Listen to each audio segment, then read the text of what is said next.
Bonjour Nathalie. Bonjour. En pleine forme pour nous parler Au taquet. de pas mal d'idées reçues qu'on peut avoir sur la stérilisation des chiens ou des chats, en l'occurrence. Des chiennes. Des chiennes et des chattes. Et voilà, c'est ça. J'ai dit quoi? Des chiens Des et chiens. des chats. Ouais, Non, on d'accord. parle des Bon, femelles. voilà, tout ça. Il n'est pas forcément nécessaire, dans un premier temps, de faire une portée à sa femelle. On a ça en tête et pourtant, elle peut très bien rester sans faire de petits. Exactement. Donc c'est vrai que ça, c'est une idée reçue que les gens nous disent souvent. Parce que moi, en première consultation, quand on a le chiot, on parle des conditions d'élevage, etc. Et on parle aussi de la reproduction. Et les gens se disent, oui, mais bon, je lui ferais faire une portée comme ça. Alors moi, je leur dis toujours, pourquoi? Quel est le but? C'est pour en garder un? Non, mais parce que pour elle, c'est bien, c'est important pour qu'elle vive. Souvent, c'est même pour qu'elle vive plus longtemps. Donc ça, Oui. tout de suite, non.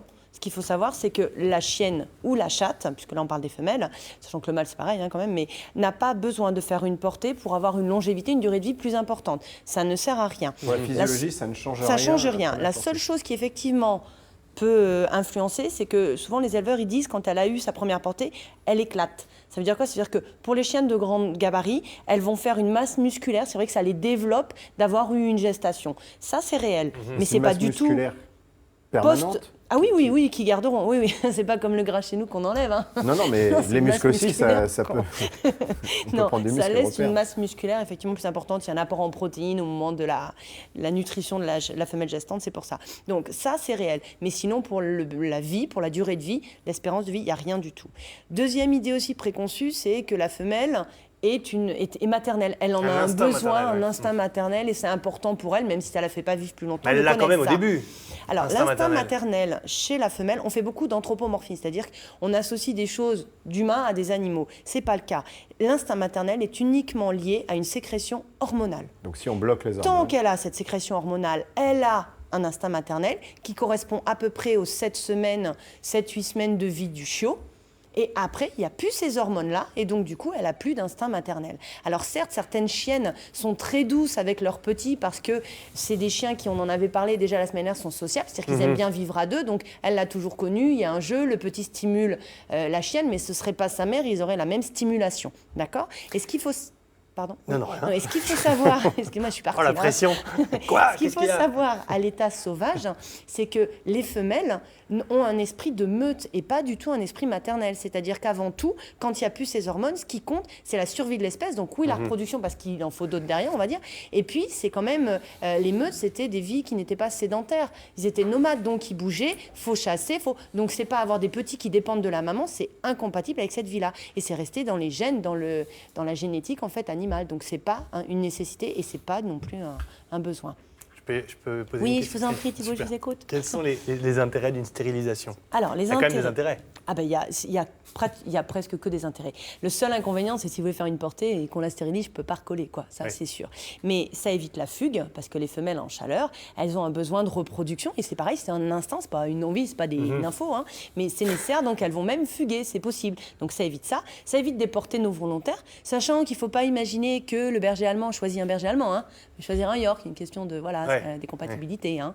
Toutes les races. Donc après, quand vous avez des croisés, il faut quand même arriver à les placer, et c'est toujours important de savoir. Donc ça évite ça. Ça évite les pertes. Alors c'est vrai que les pertes de sang. Alors, Oui. les chiennes perdent du sang au moment du cycle sexuel, ce qu'on appelle les chaleurs. Pas les chats. chattes, non, parce que c'est pas du tout la même physiologie. Donc la chienne va ovuler, la chatte n'ovule pas. On va pas rentrer trop dans les détails, sinon mon directeur il va dire que c'est pas bien le matin. Donc on reste flou. Mais donc ça évite les portées qu'on voudrait pas, ça évite ces inconvénients. Après Ouais, c'est un chien, on a pris un chien, on le sait, mais ça évite aussi ça. Ça évite aussi que vous ayez tous les mâles qui aboient près de chez vous, parce qu'en revanche c'est toujours pareil, l'instinct animal de reproduction. Les femelles sécrètent des hormones odorantes, ça attire tous les mâles du coin. Donc c'est pareil, ça évite ça. Ouais, avec Et les le hommes. gros intérêt, il est médical, c'est-à-dire que si vous stérilisez de bonne heure, ça évite d'avoir des tumeurs mammaires ou des infections utérines. Et ça, franchement, ça arrive à 80% des chiennes de plus de 8-10 ans.